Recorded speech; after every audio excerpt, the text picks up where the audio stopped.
जिल्लत, अपमान, शहजादा, पप्पू, मूर्खों के सरदार जैसे विशेषणों की सीढ़ियां बनाकर विपक्ष के नेता पद तक पहुंचे राहुल गांधी ने अपने पहले भाषण में लोकसभा अध्यक्ष को जो कड़ा संदेश दिया है, उससे साफ हो गया है कि 18वीं लोकसभा इस बार युद्ध का एक ऐसा मैदान बनेगी जहां सत्ता पक्ष को पहली बार पिछले 10 साल में पहली बार अपने हराबल दस्ते की सुरक्षा के लिए सुरक्षा कर्मियों की एक लंबी चौड़ी फौज रखनी पड़ी। बीजेपी का हराबल दस्ता प्रधानमंत्री नरेंद्र मोदी, रक्षा मंत्री राजनाथ सिंह और गृह मंत्री अमित शाह है।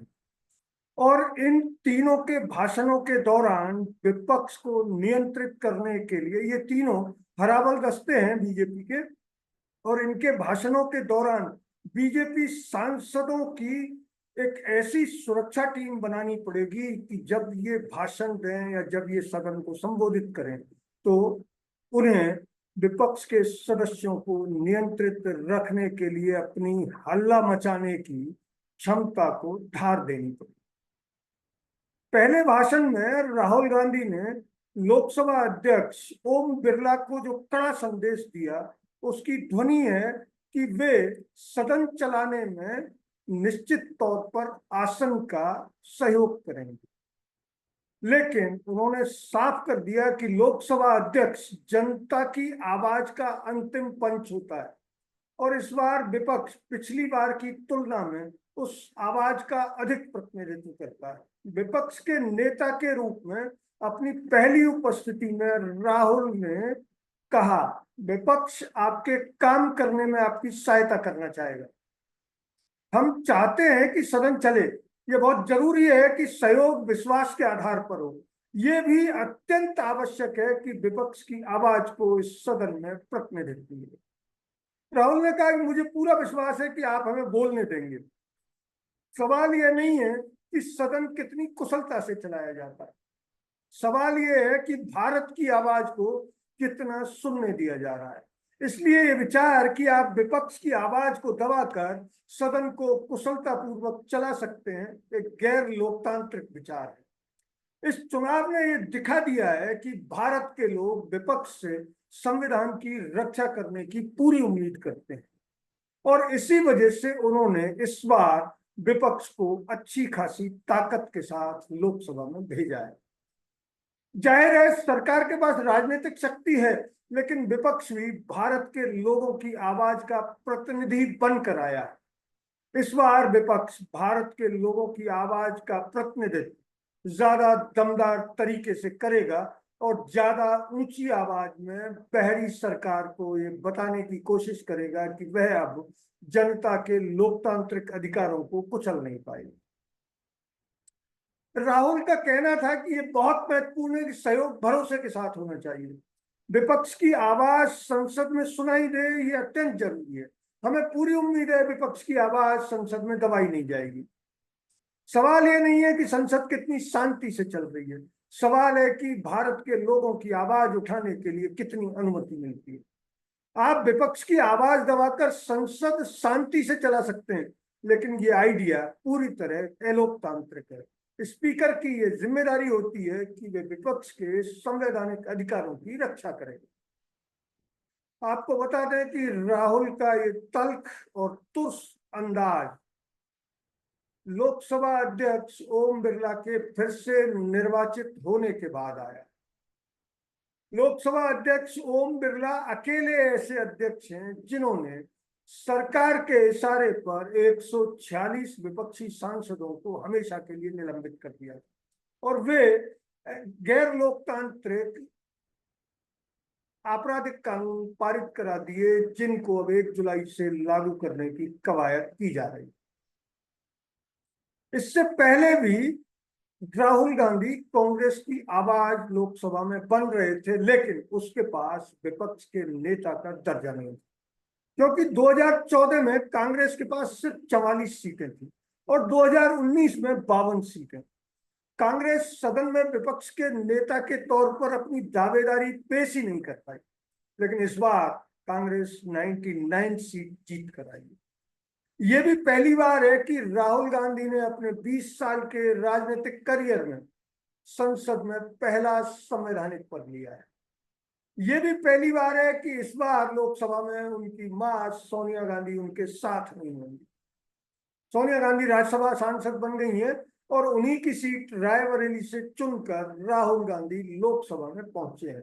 हालांकि इस बार उनके साथ उनकी बहन प्रियंका गांधी लोकसभा में पूरी तरह आने के लिए तैयार है, क्योंकि वायनाड सीट पर होने वाले उपचुनाव में प्रियंका गांधी को कांग्रेस ने लोग अपना उम्मीदवार घोषित कर दिया।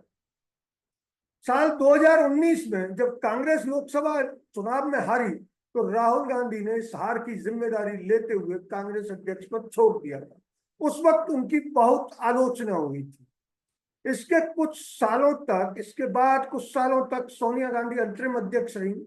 इस दौरान कई ऐसे मौके आए जब पार्टी के लोगों ने उनके खिलाफ बगावत की, लेकिन राहुल गांधी अपनी जिद पर अड़े रहे कि वो पार्टी में कोई पद नहीं लेंगे। इसके बाद एक हाई वोल्टेज ड्रामे में 2022 में मल्लिकार्जुन खड़गे को पार्टी का अध्यक्ष चुना गया। 5 सालों तक इस बात पर अड़े रहने के बाद कि वे कोई पद नहीं लेंगे, अब इतने सालों में पहली बार राहुल गांधी कोई अहम पद लेने को तैयार हुए।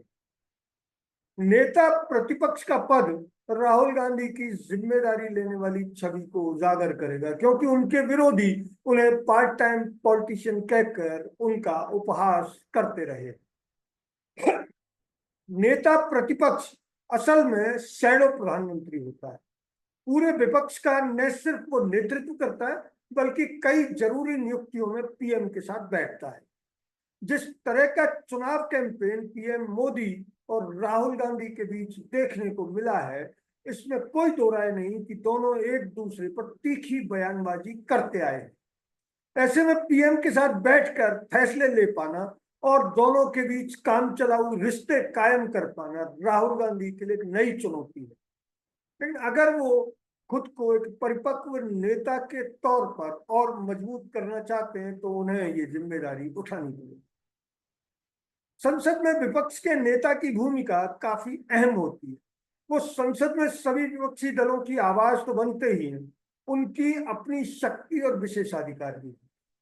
विपक्ष का नेता कई प्रमुख समितियों जैसे पब्लिक अकाउंट, पब्लिक अंडरटेकिंग और एस्टीमेट पर बनाई गई संसद की कमेटी का हिस्सा होता है। विपक्ष के नेता की सबसे महत्वपूर्ण भूमिका संयुक्त संसदीय समितियों, चयन समितियों में होती है।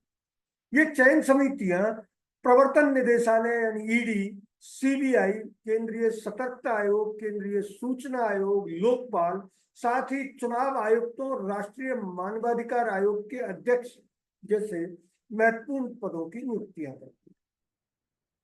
विपक्ष का नेता एक कैबिनेट रैंक का पद है जिसके अपने भत्ते हैं। इस पद पर जो भी व्यक्ति होता है उसे संसद सदस्यों के वेतन, भत्ते और पेंशन अधिनियम 1954 की धारा 3 में दर्ज वेतन और हर दिन के भत्ते दिए जाते हैं। राहुल गांधी 10 साल तक अपनी सरकार में लोकसभा सांसद रहे और पिछले 10 सालों से विपक्षी सांसद। कांग्रेस जब 2004 से 2014 तक सत्ता में रही तो राहुल गांधी ने मंत्री पद नहीं लिया और कांग्रेस जब सत्ता से बाहर हुई तो वह नेता प्रतिपक्ष बनाने लायक जीत हासिल नहीं कर पाई। राहुल मंत्री अपनी इच्छा से नहीं बने थे, लेकिन नेता प्रतिपक्ष बनने के लिए उनके पास जरूरी सांसद संख्या नहीं थी। कहा जा रहा है कि कांग्रेस अभी अपने इतिहास के सबसे मुश्किल दौर से गुजर रही है और इसी मुश्किल से निकालने के लिए राहुल ने 7 सितंबर 2022 से कन्याकुमारी से कश्मीर तक भारत जोड़ो यात्रा की।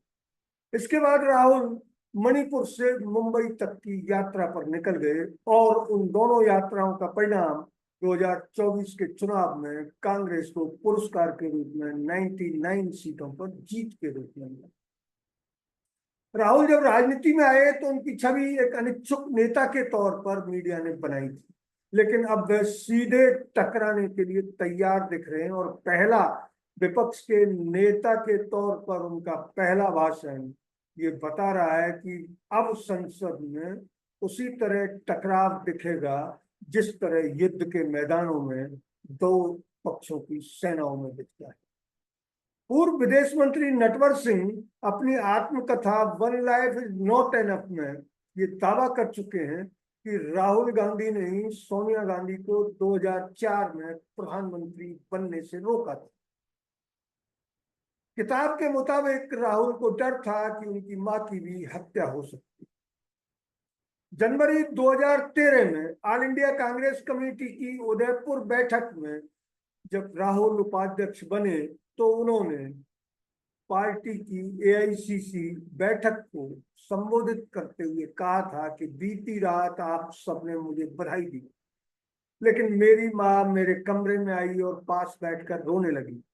वे मानती हैं कि जिस सत्ता को पाने के लिए लोग बेताब हैं वे दरअसल जहर है। सत्ता को जहर मानने वाले राहुल अब सत्ता के जहर रूपी कुंड में सीधे डुबकी लगाने को तैयार है। और ये देखना बड़ा दिलचस्प होगा कि वे और उनकी पार्टी विपक्षी प्रधानमंत्री नरेंद्र मोदी और बीजेपी से कैसे जूझते हैं। अगर ये वीडियो आपको अच्छा लगा तो इसे लाइक करें, शेयर करें और हाँ, हिंदी हेडलाइन चैनल को सब्सक्राइब जरूर करें। धन्यवाद। जय हिंद।